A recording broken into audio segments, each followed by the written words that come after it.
कोरोनाच्या पार्श्वभूमीवर 2 वर्षे बंद असलेली परिक्रमा यात्रा आज मात्र प्रचंड मोठ्या प्रमाणात माहुरात दाखल झाली। यात्रा व्यवस्थेच्या दृष्टीने 5 ऑगस्ट रोजी घेतलेल्या नियोजनाच्या बैठकीत ठरल्यानुसार नगर प्रशासनाने कोणतीच भूमिका बजावली नसल्याने भाविकांची मोठ्या प्रमाणात फसवणूकच झाली आहे। नियोजन बैठकीत ठरल्यानुसार नगर प्रशासनाने फिरते सुलभ शौचालयाची कुठेच व्यवस्था केलेली नव्हती। जिथे फिरते शौचालय ठेवले तिथे पाण्याची व्यवस्था नाही व चढण्यासाठी पायरीची व्यवस्था नव्हती। दुसरे फिरते शौचालय ज्ञानबाजी केशवे विद्यालयाच्या बाजूला म्हणजेच 1 किलोमीटर अंतरावर चिखलात फसलेले असून त्यास एकही चाक नाही। तिथे भाविक पोहोचण्याचा प्रश्नच येत नाही। मातृतीर्थ रस्त्यावर नगर प्रशासनाचे शौचालय असले तरी त्यात पाणी नव्हते व एकास दारही नाही। भाविक स्त्री पुरुषांसाठी कुठेही तात्पुरत्या स्वरूपाची व्यवस्था केलेली नव्हती। नगर प्रशासनाने कुठेही पिण्याच्या पाण्याची व्यवस्था केली नाही। त्यामुळे शौचालय व पिण्याच्या पाण्याअभावी भाविकांची प्रचंड गैरसोय झाली।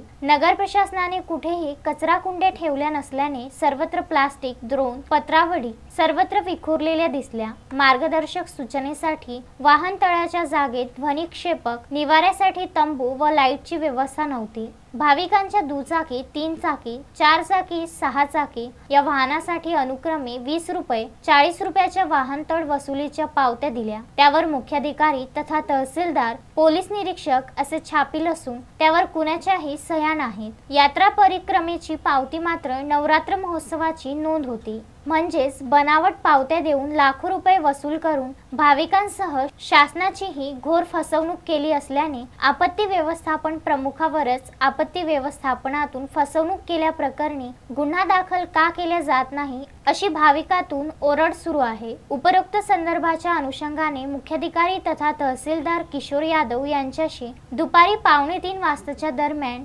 भ्रमणध्वनीवरून संपर्क साधला असता आज भेटू शकत नाही, उद्या पाहतो असे म्हणून भेटण्याचे टाळले। संजय घोगरे, विदर्भ न्यूज, माहूर।